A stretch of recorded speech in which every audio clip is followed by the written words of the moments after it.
Olá, sejam todos bem-vindos. Eu sou Gislaine Valgas. E eu sou Lúcia Franco. E hoje nós vamos falar sobre a locação não residencial, um erro que muitos corretores de imóveis e imobiliárias cometem.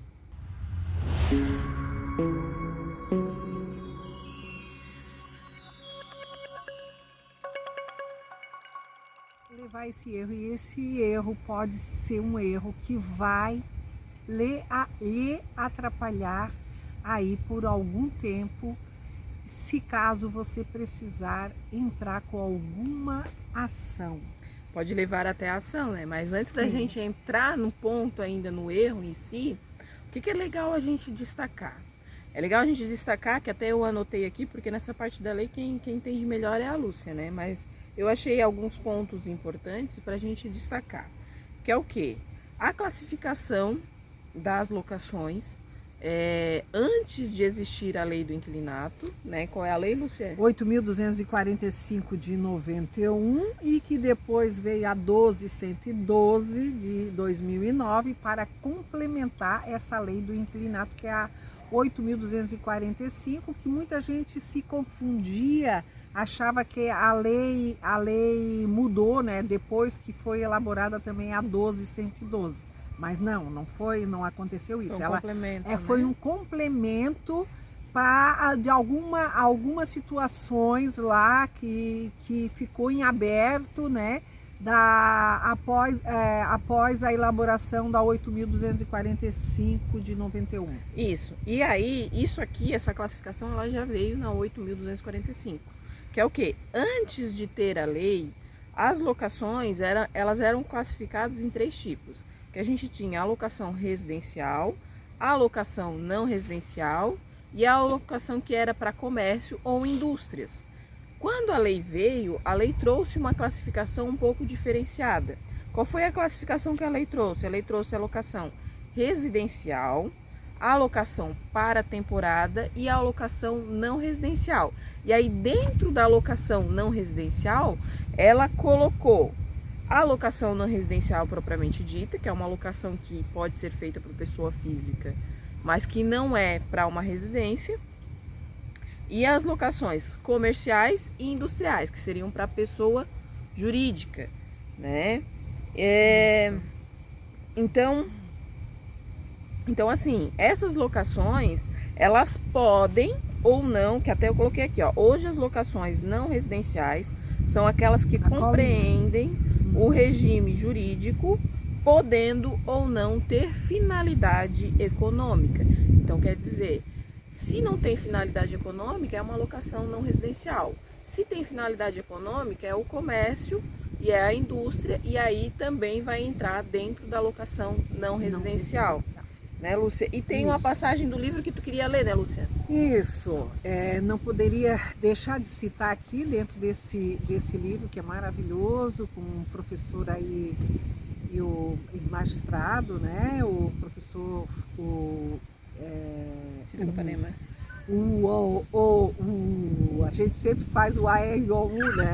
Isso aí é para bons fluidos, na verdade, né?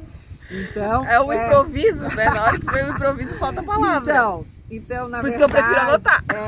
É o saudoso, né? Eu fiquei no A, E, I, O, U, mas claro, com muito respeito ao saudoso professor Silvio Capanema, né? Que elaborou esse livro dentro da lei do inquilinato comentada. Esse livro é muito... É maravilhoso esse livro. Eu cito aí para os nossos amigos corretores aí, que para ter acesso a esse livro que com certeza vai lhe ajudar muito no seu dia a dia, né? Então, aqui, voltando aqui ao contrato não residencial, né? Então, ele diz aqui que aí se inclui, por exemplo, as locações feitas às associações, sociedades civis, profissionais liberais, sindicatos, prestadores de serviços, sociedades comerciais e industriais, assim como por expressa disposição aquelas feitas às pessoas jurídicas, ainda que para a residência de seus diretores, gerentes, empregados ou prepostos. É aí que está o problema, né, Lúcia? Porque a maioria das pessoas acreditam que um contrato de locação, se ele é para moradia, ele vai entrar como locação residencial. Só que se ele é feito por um CNPJ, uma pessoa jurídica, ele vai ser não residencial, né, Lúcia? Isso, quando chegar lá no escritório, né, lá na imobiliária, a pessoa vai ver o imóvel, né, com você, profissional aí, autônomo, corretor ou imobiliária, né, o administrador, você vai lá mostrar esse imóvel e na hora a pessoa gostou tudo, vão partir para a parte de cadastro, preenchimento de cadastro. Aí então a pessoa vai preencher dizendo e vai entrar em contato com você, porque geralmente na prática funciona assim, né? Quando você passa hoje em dia, né, que é tudo através mais da parte, hoje o ramo imobiliário aí tá, né, eu acredito que é a área com mais transformações aí tecnológicas, né? Hoje a gente tem aí que é tudo mais via e-mail ou via WhatsApp, que tu já envia lá o cadastro, eles preenchem, na forma que eles vão preenchendo, eles entram em contato e começam a tirar as dúvidas, né? E nessas dúvidas eles colocam, olha, você tem lá um imóvel para alugar, por exemplo, né? Você tem um imóvel e só que ele diz que ele quer um imóvel para moradia e que esporadicamente ele poderá usar comercial e que este imóvel e que eles vão alugar através do CNPJ, né? Esse contrato, então esse contrato ele jamais pode ser um contrato residencial. Ele precisa ser um contrato não residencial, mesmo que seja para moradia. Mesmo que seja para moradia. Se envolve uma atividade econômica, no caso é um CNPJ. Isso. E esse CNPJ vai alugar esse imóvel, que é para uma residência. Porém, essa residência ela está vinculada a um empregado, ela está vinculada a um diretor, que foi isso que foi lido ali no livro. Isso. Ela está vinculada a alguém dessa empresa e diretor, gerente, né? Colaborador, não importa. Mas, ou seja, eles vão alugar este imóvel através da empresa, especificamente através do CNPJ. E no caso de ser um funcionário, é porque aquele funcionário ou vai vir de outra cidade para trabalhar, né? Então aí aquele funcionário é talvez um dos benefícios que a empresa coloca para ele, mas isso está vinculado à atividade da empresa. É a empresa que tem o CNPJ e esse contrato ele vai ser alugado pelo CNPJ, pela pessoa jurídica. Então ele já é considerado um contrato de locação não residencial. A gente teve um caso recentemente que até eles questionaram e o inquilino não, ele não chegou a se tornar inquilino, né? Locatário. Locatário. Era só pretendente. Ele não quis fechar o contrato porque a gente explicou para ele que teria que ser um contrato não residencial. Só que o que as pessoas olham muito, né, os clientes, é a questão de valores. Isso, porque os valores, eles também têm alguma alteração quando tu fala num contrato para uma empresa, no caso um contrato comercial, né, de um contrato para residência normal. Pode haver uma confusão da sua parte do entendimento, né, disso que a gente está falando, porque assim, um proprietário, um locador que venha trazer um imóvel para você, corretor, você é o profissional, você é o que sabe o que está acontecendo aí no mercado, no seu dia a dia, né?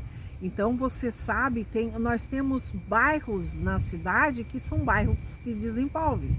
Este imóvel que a gente está comentando, na verdade, era um imóvel, era feito só contrato residencial.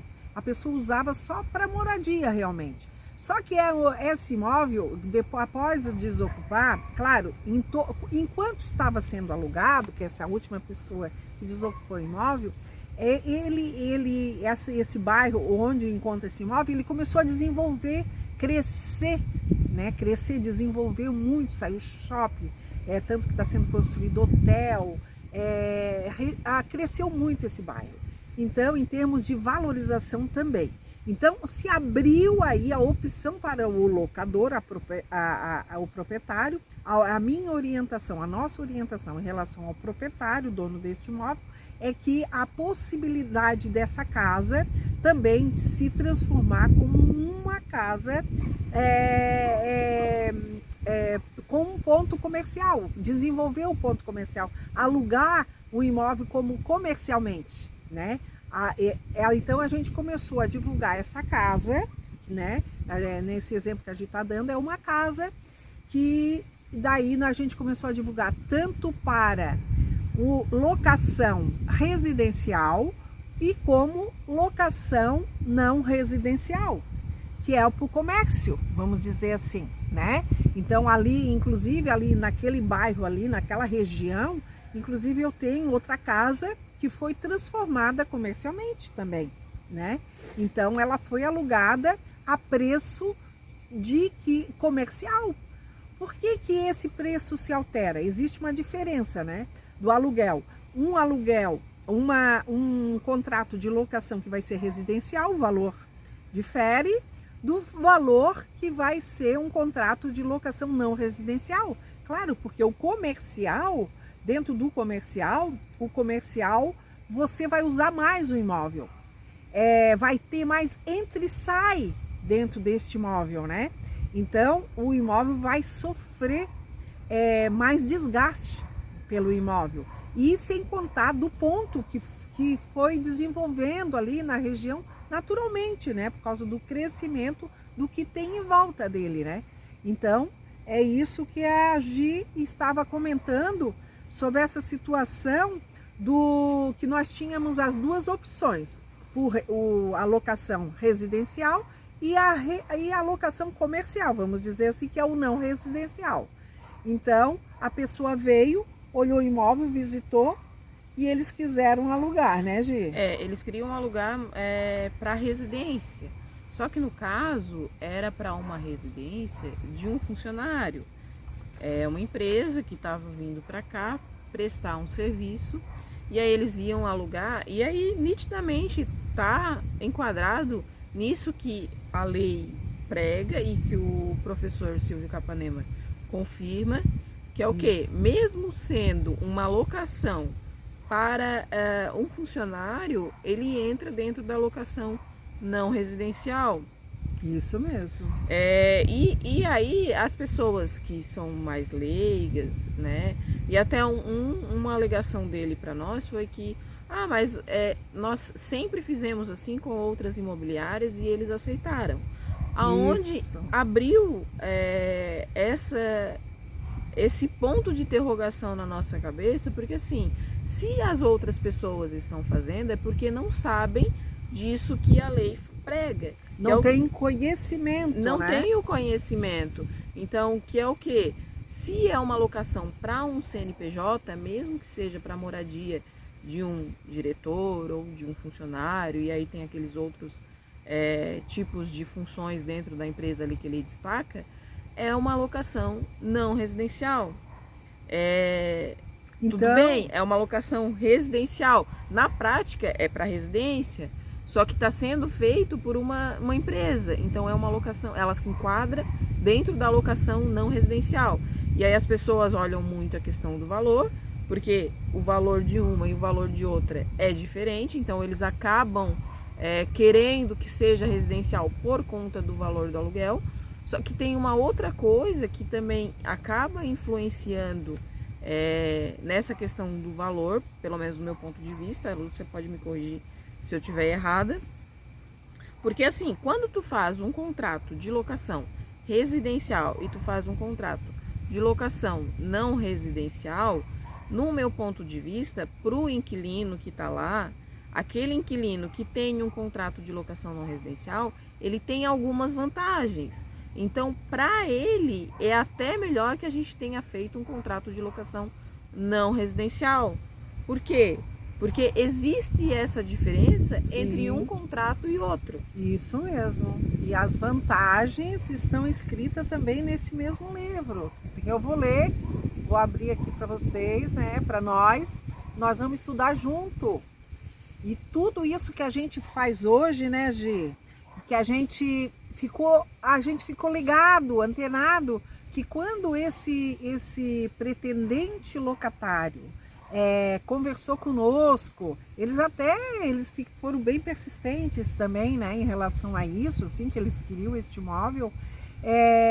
E uma coisa importante, desculpa te cortar, Lúcia. Isso. Mas uma coisa importante a gente falar o quê? A gente sempre preza pela segurança e pela tranquilidade. Sim. Então, o que a gente está falando para vocês é que para vocês Isso tenham também mesmo. segurança e tranquilidade. Porque a gente quer segurança e tranquilidade para nós. No então, nosso dia a se dia. a lei nos diz que essa locação tem que ser uma locação não residencial, mesmo que o cliente chegue para a gente, bata o pé, diga que quer que o contrato seja uma locação residencial, a gente vai fazer uma locação não residencial. Por quê? Porque a gente vai seguir o que diz a lei para que tenha segurança. Por quê? Porque se a gente não segue o que tem a lei, o que diz a lei, lá na frente, daqui a alguns anos, que esse cliente vai ficar no... A gente não sabe o que vai acontecer. Você pode se esbarrar aí e trazer um sério problema para você, porque você pode estar contrariando o que diz a lei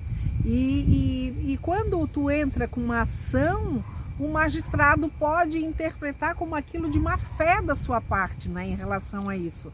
Então, esse cliente, eles insistiram conosco e por isso que a gente ficou antenado e a gente está querendo passar para vocês essa situação, né, porque às vezes passa despercebido, né? Despercebido lá dentro da sua imobiliária, às vezes os seus colaboradores estão atendendo e você, profissional, corretor, está trabalhando com outra coisa e daí está passando aquele contrato e você não se deu conta e daí pode haver um problema futuro em relação a isso. É por isso essas nossas gravações nesses vídeos, né? Para que às vezes não é porque a pessoa faz errado por má fé, né? Às vezes é porque realmente ela não tem esse conhecimento. Não tem esse conhecimento. Só que aí sim. chega lá na frente, se tem uma ação ou alguma coisa, dependendo do que o inquilino vai alegar nessa ação, você acaba ficando sem ter argumentos. Como é que você vai argumentar, sendo que a lei diz que você, se é um CNPJ, você tem que fazer uma locação não residencial? Aí você faz uma locação residencial, aí ele pode alegar que você está indo contra esses direitos dele, né? Porque existem outros direitos envolvidos no contrato de locação não residencial. E aí isso tudo vai gerar uma bola de neve, vai gerar uma ação, vai gerar um transtorno. E aí eu volto a dizer, a gente quer o quê? Segurança e tranquilidade. E tranquilidade, deitar a cabeça no travesseiro e dormir tranquilamente, né? E você acordar no outro dia e estar em paz consigo mesmo, né? Não tendo problemas na mente. Então assim, ó, basicamente o que acontece? Os inquilinos, as pessoas que querem alugar um imóvel, elas muitas vezes acabam olhando somente o valor. Porque entre um e o outro... Se apegam muito nos valores, né, Gi? Entre um e outro, contrato residencial, contrato não residencial, tem uma diferença de valor que a Lúcia já falou que é devido ao mercado. Só que além disso, tem as proteções que o locatário vai ter. Então, no contrato não residencial, no meu ponto de vista, o locatário está mais protegido do que no contrato residencial. Sim, porque o contrato residencial ele é mais democrático em si, né? Porque ali deu prazo, se o proprietário, após 30 dias, pode pedir este imóvel. E o não residencial, o locatário vai estar mais seguro realmente, seguro, né? Então, e aqui no artigo 51, neste livro da Lei do Inquilinato, comentado pelo professor Silvio Capanema, ele diz o seguinte, eu vou fazer uma colinha aqui, né? Mas eu vou dizer, vou ler como está realmente aqui no livro. Então ele diz assim, nas locações de imóvel, artigo 51, nas locações de imóveis destinados ao comércio, o locatário terá direito à renovação do contrato por igual prazo, desde que cumulativamente, né? Então, Tem um critério, Tem alguns um- critérios que ele tem que atender. tem alguns critérios que ele tem que atender, né? Então, aí o primeiro, o contrato a renovar tenha sido celebrado por escrito e com prazo determinado, né? Se o prazo foi lá 30 meses, 5 anos, né? Então, Agora, se não tem prazo, ele já não atende esse primeiro se não tem requisito. prazo, já não atende esse mesmo quesito aqui, né? Então, e o segundo, o prazo mínimo do contrato a renovar ou a soma dos prazos ininterruptos dos contratos escritos seja de 5 anos. Então, Não precisa ser um contrato de 5 anos, pode ser 2 contratos de 2 anos e meio. Que pode daí vai ser fechar também 5 isso, anos. que vai fechar os 5 anos. Aí ele já atende esse critério também. Também já atende. Então, e o terceiro item aqui desse artigo 51, o locatário esteja explorando seu comércio no mesmo ramo pelo prazo mínimo e ininterrupto de 3 anos. Ele não pode mudar a atividade, né? Então aqui e nisso ele não pode mudar a atividade dele. Exemplo disso, a pessoa lá, ela quer, depois Ela de 3 tinha uma anos, lanchonete e uma fez um lanchonete. restaurante. Ela tem uma lanchonete nesses 3 anos. E após isso, Só que aí aqui a gente tem uma pegadinha, né? tem. Se ela tem uma lanchonete e fez um restaurante, a coisa pode ser avaliada de forma diferente. Agora, se ela tem uma lanchonete e fez um pet shop, aí já é completamente diferente. Completamente diferente. E aí, se Então, não tem 3 anos numa delas, daí já não atende o aí critério. já não atende esse critério do artigo 51. Então, no meu ver, aí o contrato, então, quando a orientação que nós profissionais temos que dar para esse pretendente locatário é incentivar, porque ele tem mais garantia nesse contrato não residencial. não residencial para ele, né? Porque e nós profissionais da área, nós temos que fazer com que as pessoas entendem que nós estamos partindo para a parte da lei, cumprindo o que a lei diz. Porque se eu quisesse lá abocanhar, vamos dizer assim, né? Não perder esse cliente, não perder essa empresa que pretendia alugar este imóvel, Só queria residencial. mas só queria como residencial. Então, se eu caísse na conversa dela, o que eu iria fazer? Eu iria, provavelmente, se um dia esse locatário resolvesse colocar uma ação contra o locador. O prejudicado maior aqui sou eu, o profissional, o corretor de imóveis. Já está errado já no título do contrato. Já está errado no título do contrato. O magistrado lá vai ver esse contrato já de locação. Bom, mas a ação aqui pode ter certeza que vai influenciar. E você, corretor de imóveis, é que vai ficar prejudicado com isso. Porque o locador não vai querer nem saber. Porque se ele acreditou em você, deixou o imóvel dele para você administrar, e você, se ele deixou com você, porque confia.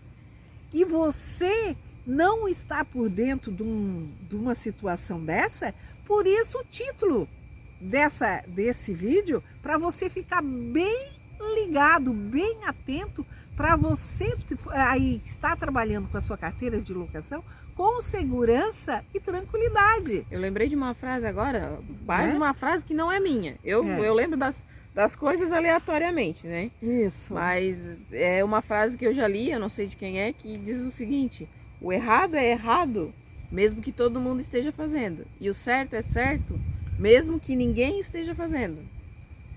Então, eu prefiro fazer o certo.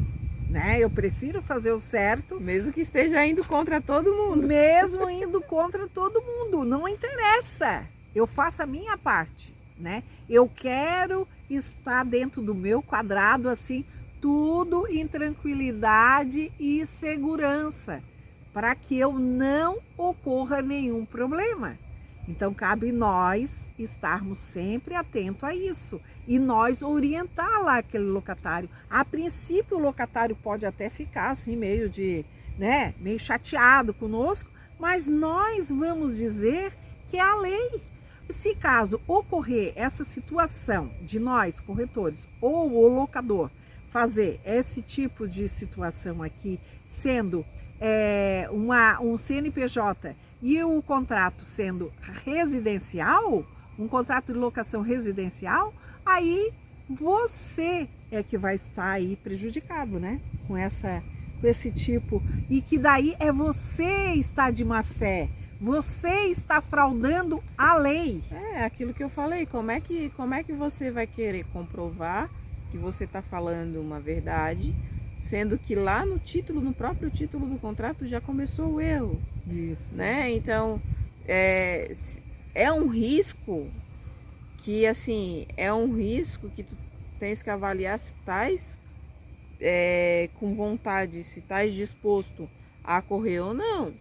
Porque a gente já sabe que quem é empresário e trabalha, e aí o corretor que trabalha no ramo imobiliário, porque todas as empresas têm riscos, mas o corretor também, quando ele trabalha em questão de locação, ele tem alguns riscos que ele está disposto a correr. Esse é um risco que ele tem que avaliar. Estou disposto a correr esse risco?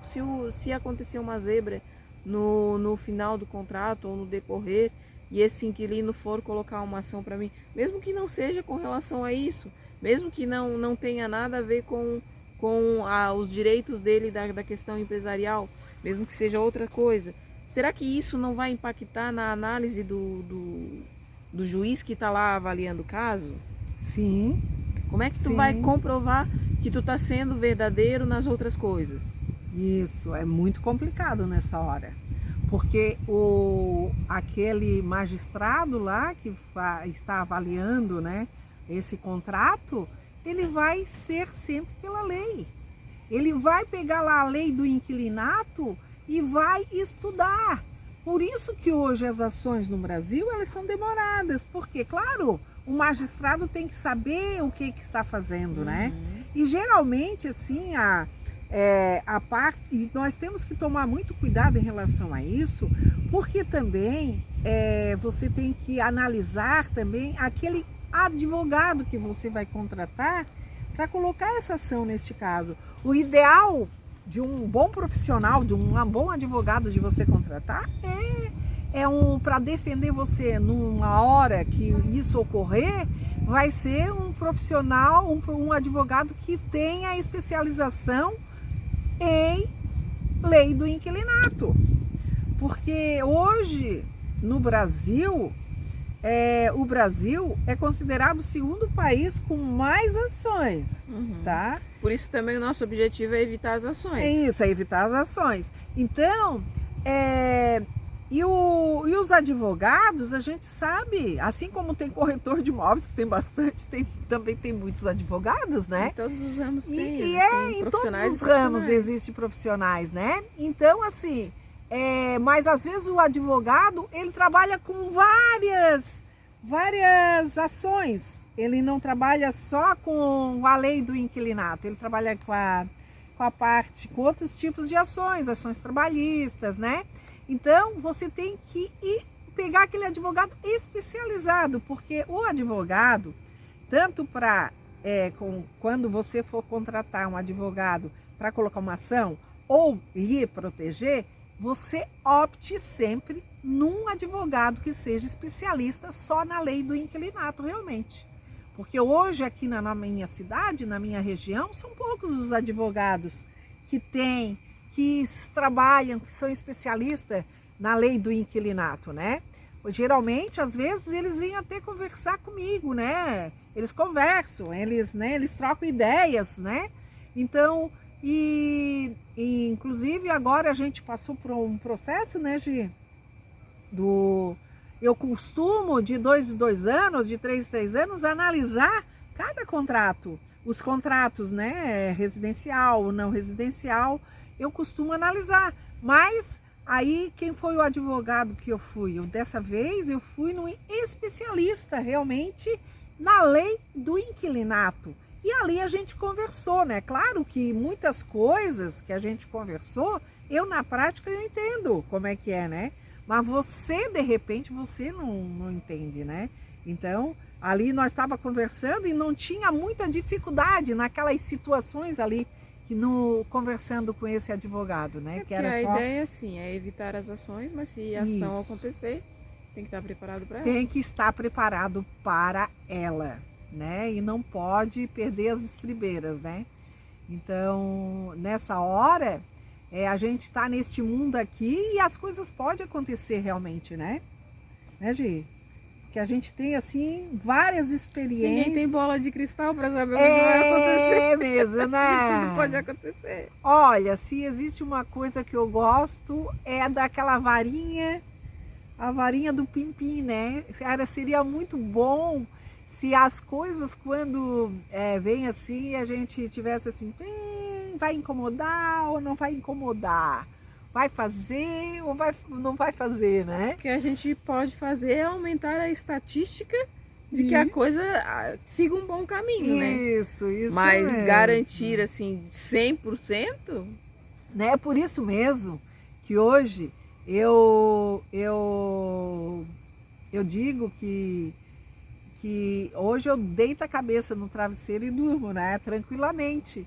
Porque alguns anos atrás eu me incomodava muito, né? E se hoje eu tô aqui gravando esses vídeos, gente, agora eu já estou melhor, mas antes, olha, era terrível para gravar esses vídeos, né? Então, assim, eu não me conformava e não me conformo ainda, né, até hoje, que muitos profissionais, nós corretores de imóveis, a gente diz assim, eu me deparo com essa frase que diz, ai não, eu não trabalho com locação, que locação de imóveis é loucura, é problema, eu não trabalho de imóveis. Semana passada eu estava conversando com um corretor de imóveis que ele está vendendo um imóvel nosso que é na praia, né? Então, e daí a gente estava conversando por telefone, olha só, eu me deparei com ele, um senhor já, ele é aposentado, mas veio trabalhar aqui, ele era do Rio Grande do Sul, mas veio trabalhar aqui em Santa Catarina, né? Então, ele disse, aí eu conversando com ele por telefone, daí eu disse que nós decidimos colocar com ele, porque eu já estava sendo, as vendas, eu trabalho com vendas também, mas é que o meu público de vendas são outros públicos, né? Então, e daí eu perguntei para ele se ele trabalhava em locação de imóveis. Aí ele, fazia tempo que eu não conversava com o corretor, e ele disse, não, dona Lúcia, locação de imóveis eu não trabalho, dá muito trabalho, dá muita dor de cabeça. Então, eu não me conformo com isso, não dá não. Vai dar dor de cabeça se você não está por dentro de como é que se administra essa parte de locação de imóveis, né? E daí sim, aí se você não está bem, né? Se você não entende, aí você vai realmente criar problemas. Ok? Ok. Vambora? Bora! Tá na hora do café da tarde. Hoje nós estamos gravando de tarde. Fazia tempo que a gente não gravava de tarde. Fazia tempo que nós não gravávamos de tarde. Então tá. E de manhã hoje a gente até ia gravar, mas olha, quando a gente viu, nossa, o tempo tá passando muito rápido, né, Gi? Nós já estamos aí, nossa. É porque a gente sempre dá uma fugidinha pra gravar alguma coisa, só que às vezes não dá pra fugir. E hoje não deu. Hoje, quando a gente viu, já estava quase perto do meio-dia. Então, viemos à tarde. Muito obrigada. E até o próximo vídeo. Não, como assim? Não. Se tiver um comentário, gostaram. Se tiver um comentário, comente aí para nós. Se você tem dúvida, mande para nós aí por escrito. E eu quero agradecer também as pessoas que estão fazendo as perguntas para nós, estão nos questionando. Estão gostando desse trabalho também, né? Estão Porque comentando. a gente começou até meio que com dúvida, né? Ah, será que Isso. isso vai funcionar? Será que Isso vai dar mesmo. certo? Não vai? E a gente está Mas recebendo uns está comentários bem ficando bacanas. muito legal, muito bacana. Muito obrigada. Agora sim, Gi, vamos juntar as mãos e agradecer. Namastê. Muito obrigada. Muito Até o obrigada. próximo vídeo.